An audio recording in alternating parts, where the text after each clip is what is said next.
जन्म जन्म तक आता रहे, खुशियों में जीवन बिताता रहे।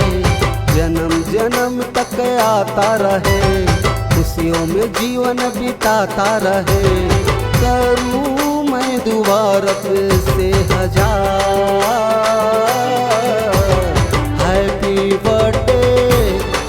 बर्थडे यार उदय भैया, हैप्पी बर्थडे यार।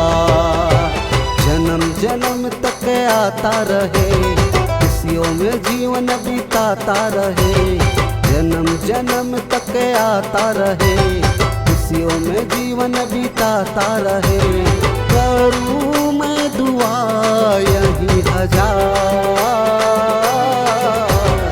उदय भैया, हैप्पी बर्थडे यार, हैप्पी बर्थडे।